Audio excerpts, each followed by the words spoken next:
So this morning I'm going to prove to you, each and every one of you who are watching, listening, that the whole of Christianity is infected with the heresy of Marcionism. That's right. You heard what I said. Now I'm going to prove it to you. We're going to first look at the Marcionites. Who were the Marcionites? Marcionites were followers of Marcion of Sinope in 144 CE, who taught dualistic theology, distinguishing the harsh creator God of the Old Testament from the God revealed by Jesus.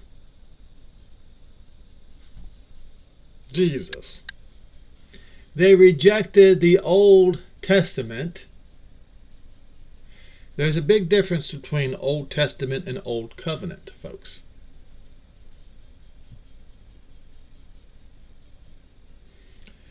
If you're going to reject the Old Testament, you're also going to reject the words of the prophets, which is exactly the same sin that the Jews committed, which got them cast out, which got the Jews cast out and scattered among the Gentiles, creating a truncated canon.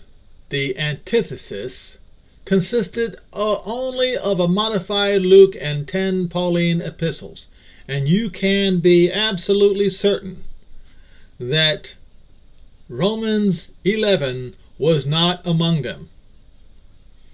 Okay, two gods, as they say. Marcionism taught that the Jewish God, Demiurge, what in the world? I never heard of that name. Demiurge is a strict legalistic identity or entity who created the flawed material world, whereas the quote God of Jesus is a previously unknown merciful supreme being. Now I want you to think about this for a minute, folks. Listen very carefully or you'll miss it. Two gods. Marcionism taught that the Jewish God, Demiurge, is a strict legalistic entity who created the flawed material world, whereas the God of Jesus is a previously unknown, merciful, supreme being. The God of Jesus. Is it saying that the God that produced Jesus? Well, what I need to tell you is that Zeus and Jesus are similar, just as Jehovah and Yehoshua are similar to each other. However, Yehoshua pointed out that Zeus himself, he pointed this out in Revelation 2, that Zeus himself is in fact Satan. So if there's going to be two, as Marcionism states, then they are saying, Marcionism is saying, that Jehovah, Elohim of Israel, is to be rejected. And the other one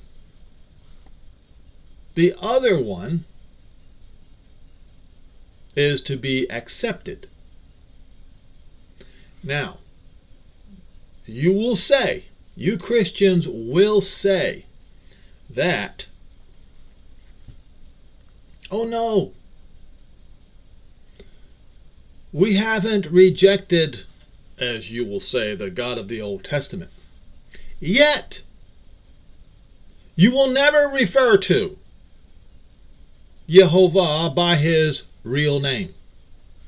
That is, in fact, rejection. That's what it is. In fact, you will never even accept the real name of Yehoshua HaMashiach.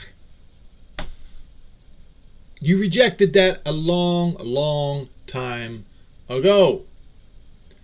Okay, so they believe that Jesus was not truly human, but a divine being who appeared in human form to save souls from their Creator, God, as they say. This, with a docetism, which comes from Marcionism, is a doctrine of all modern Christianity today. A rejection of Torah. They emphasize a radical separation between the Torah and the gospel. But we just read that they rejected the Old Testament, which, as in your own Bibles, contains the words of the prophets. Yet in Revelation 10 verse 7 specifically states that the mystery of Jehovah will be finished, or will be finalized, when the seventh shofar is beginning to sound. Explain that one, folks.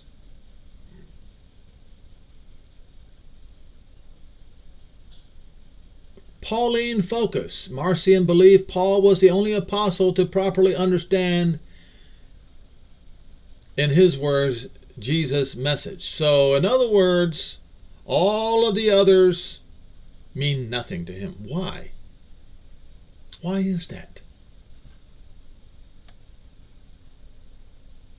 Because each and every one of them was going to sit in the kingdom with Yehoshua,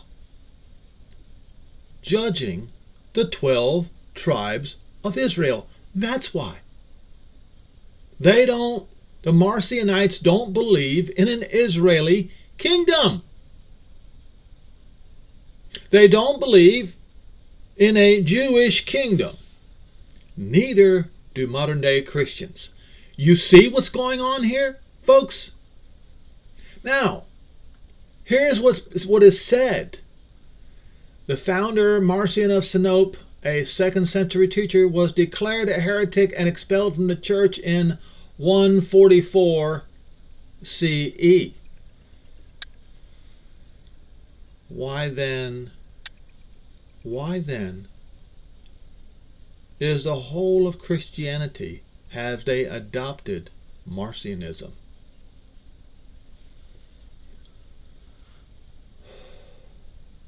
Impact. The popularity of Marcionism forced early Orthodox Christianity to formalize its own scriptural canon and affirm that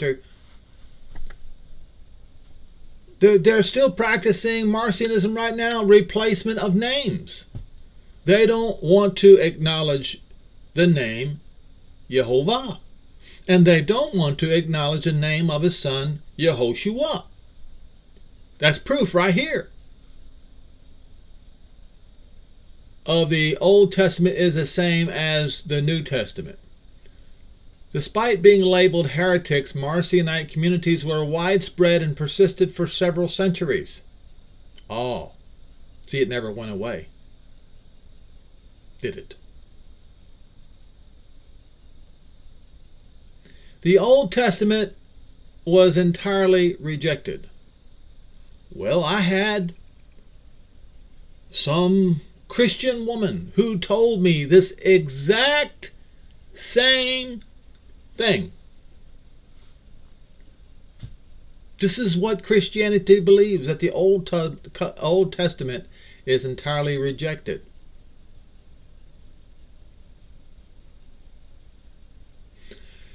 Modifications. The canon included only a purified version of the so-called Gospel of Luke and 10 of Paul's letters purged of Judaizing influences, meaning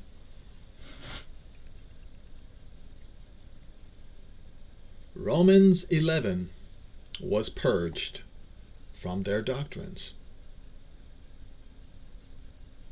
because Romans 11 is a Judaizing influence. The book of Hebrews, which was written by Paul, would have been purged from Marcionism. Now, so let us watch a little bit of this. Not a whole lot, just this fellow is talking about Marcionism. He's obviously a Jew because he uses the term CE just like I do. Okay?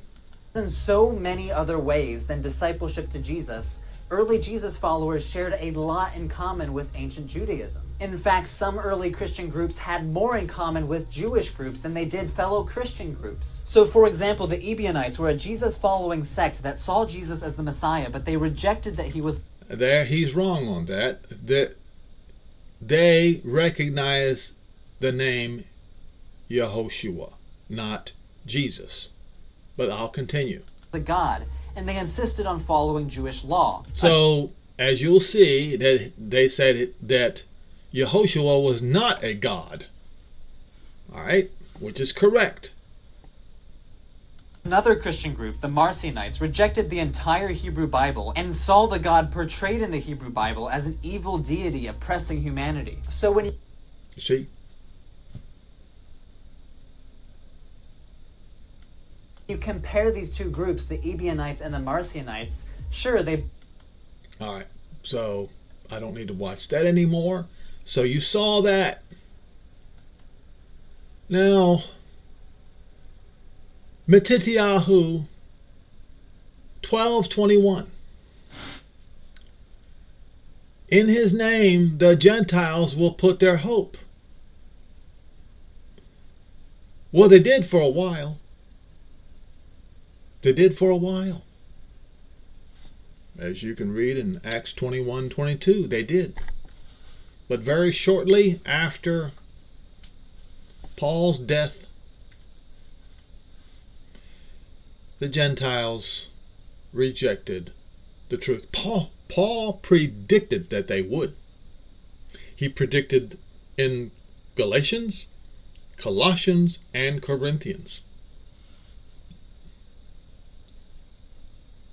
In fact, here's what I'll do. I don't want to lose my place here. But we'll go and where Paul told, I believe it was the Galatians, another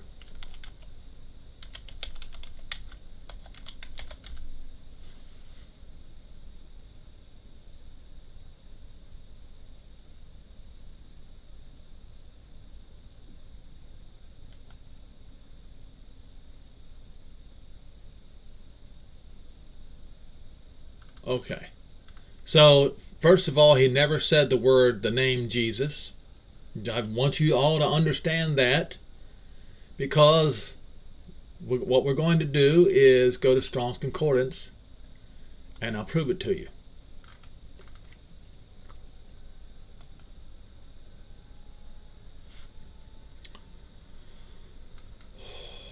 Which, okay, hold on. 11:4.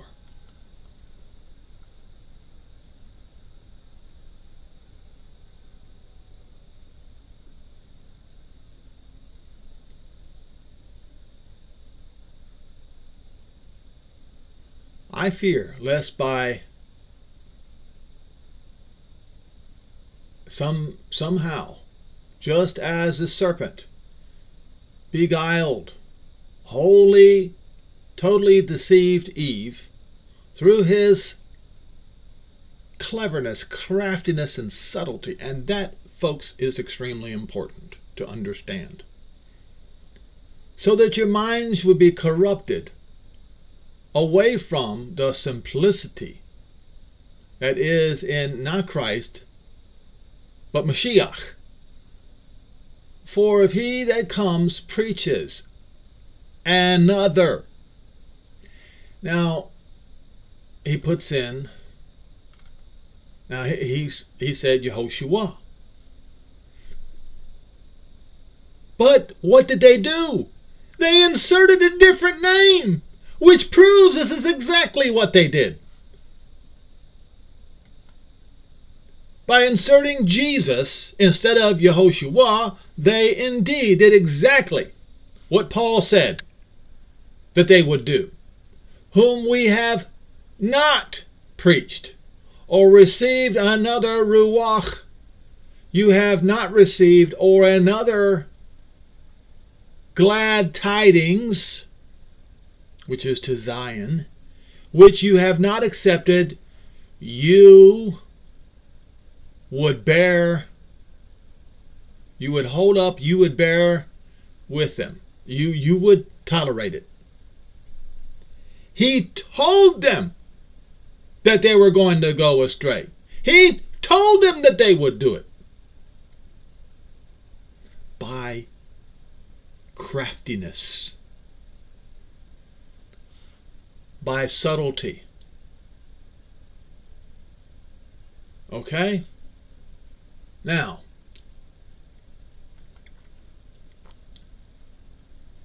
so this one, I just wanted to point out something to each and every one of you, those of you who are on BitChute, claiming that nobody spoke Hebrew back then. Liars, all of you who said this to me.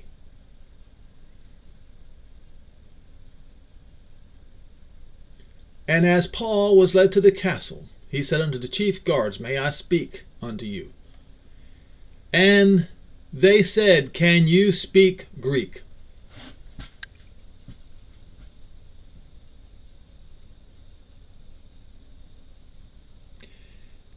They knew he was a Jew.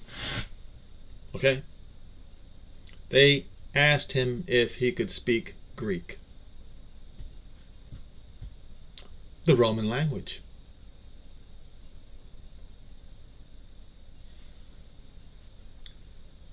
What then was Paul speaking?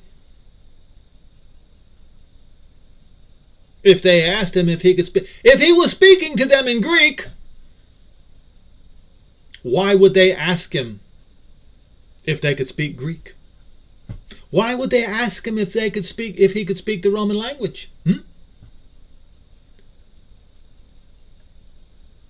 And then they asked, Aren't you that Egyptian where before these days madness you stirred up and led out into the wilderness 4,000 men that were murderers?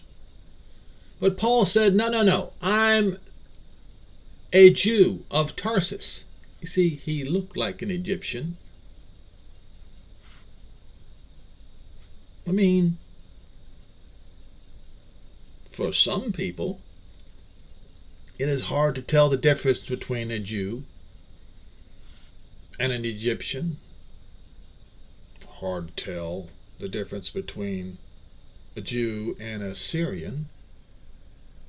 Okay? But for Jews, it's not hard to tell.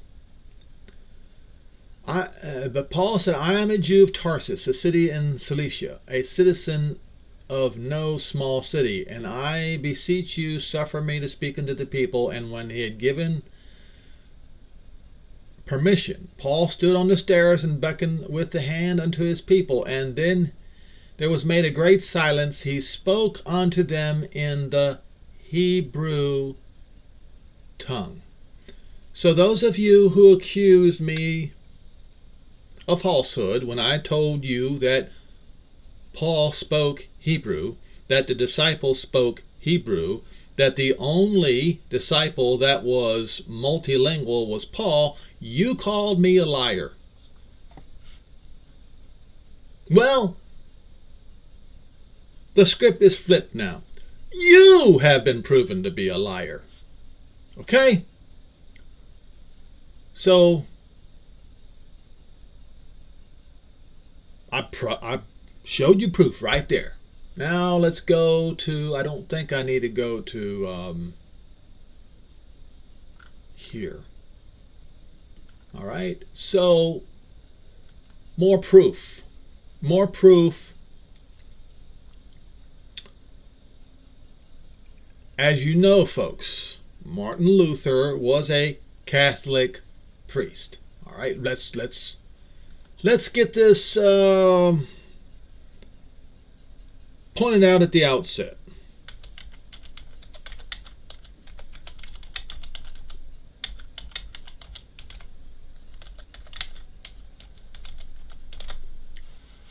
Yes, Martin Luther was ordained as a Roman Catholic priest in 1507. He was also an Augustinian friar, a monk, a professor of theology at the University of Wittenberg before initiating the Protestant Reformation in 1517. He was later excommunicated by Pope Leo X in 1521. Now, let us look at the words of Martin Luther, the father of all Protestantism, including the Baptist Church. I know you guys say that's not true, but I have proven it to you over and over again.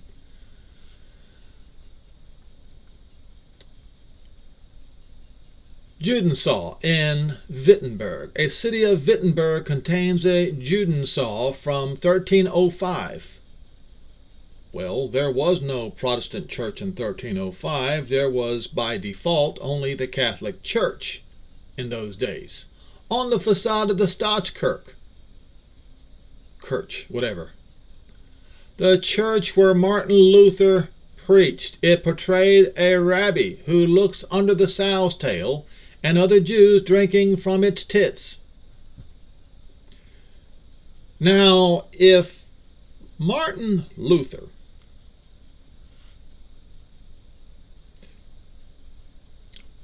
would have found this Catholic engraving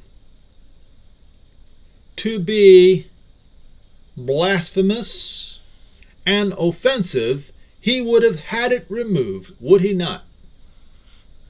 But he didn't.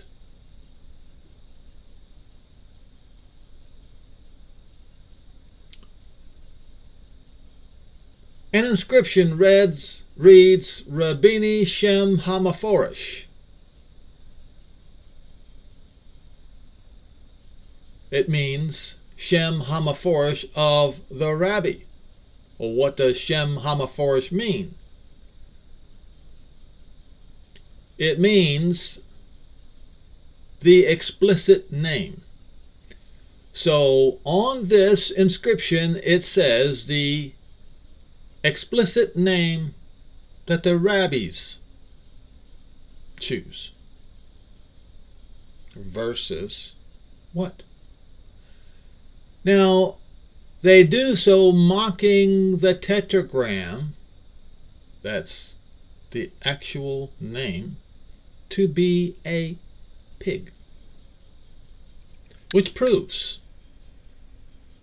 that the Catholic Church practiced Marcionism, rejection of the Hebrew Elohim, Savior of Israel, and all Protestantism, rejecting that name, calling it the name of a swine. This is, folks, what you got to understand. This is the highest, the greatest of all blasphemy, a blasphemy that cannot be topped.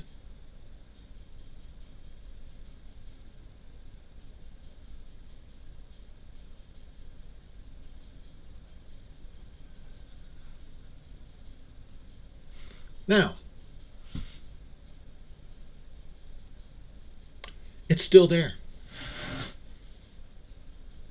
This is Marcionism at its worst.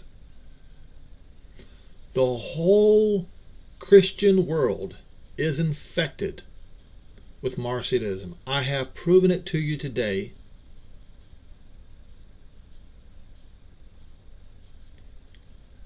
And you have a choice to make.